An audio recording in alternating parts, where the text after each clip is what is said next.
so today we're going to take a look at the WAF security feature. We're going to see what it is, how to enable it, and how to put it in detect mode, and then how to set it in block mode. Alright, so the first thing, once you're on your Skycloak dashboard, you just got to make sure that you select your cluster. Right now I only have one. I created this one that is called test security. I'll go on this, and then I'll get access to the security page. Be aware that security is for enterprise customers. Unless you're on a launch plan, you cannot use it. So if you're on a launch plan, you'll be able to buy an add-on to enable some specific features, but otherwise it's an enterprise feature. Okay, so here when you land on the security page, the first thing you see is your security posture. So it'll give you a recommendation on what you should do to increase that posture. Okay, so usually if you're running an identity and access management tool, you'd be interested in blocking some admin endpoints, for example.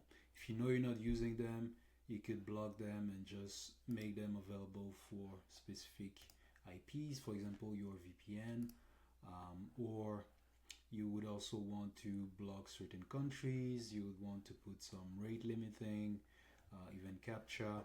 So all of these features are available under the security page, but for now we're only going to take a look at the WAF. Okay, so once you're there, you want the WAF, what you're going to do, you're going to enable it for sure. First thing you're going to see is your security posture increased, but still low at 25 because we only enabled this security feature. Right now you see it's in detect mode. You have the choice, detect mode or block mode. So at the beginning, if you don't know too much of what's happening in your cluster, you don't know the activities of your user, it's better to go in detect mode, regardless of the paranoia level. It's just so to see how the WAF will react to what it considers as attacks or not. Okay, so level 1 is basic paranoia, so there's minimal false positive, whereas level 4 there may be a higher chance for false positive.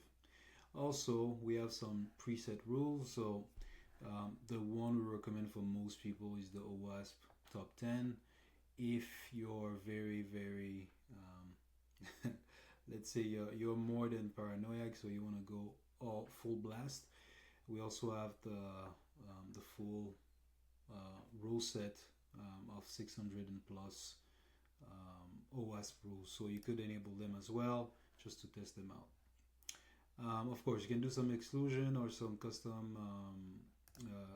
custom setup, just depending on how you are using your cluster. For now, you're going to set it to the top 10, let's say level 4, so testing, and then we're going to apply the changes. Save configuration, just to let the cluster get this new information, or at least the networking setup around the cluster just to get this new information. Usually takes around 60 seconds, so you know that something is going on. Alright, so while this is being set up, on the other side what I'm going to do is prepare an attack. So I'm going to run a few attacks to see if anything is seen by our WAF. Alright, okay. So first thing I'll do is go to the logs page, see what's happening there. There's nothing. Let me just do last 15 minutes. There's absolutely nothing. Alright, so good. Now I'm going to attack and let the attack finish, and then we'll see what happens. Alright, the attack is completed. So what I'm going to do is just refresh these logs. There you go. And what you see now is all the detected attacks. So they're pretty basic. I'm just trying to inject some stuff and some API calls to the Keycloak cluster. And as you can see, it detects them and it tells you what type of issue it is. And also we have access to the IP address, and we say where that person is from or that tool and what it's trying to do. Okay, so we bring all this information so that your security people could take a look at. Okay, so this is the detect mode. As you can see, nothing happened. It just detected. It didn't prevent anything. So yeah, that's it. Now, what we want to take a look at is, what if we put it in block mode? Okay, first thing you see is the security posture increases because you're blocking something. Okay, that's good. We're going to go down, save the configuration, give it some time to be applied, and again we're going to go back to the logs. Just trying to see, yeah, okay, well, whenever it's finished, we're going to go back to the logs, and then we're going to see what we can do with another attack.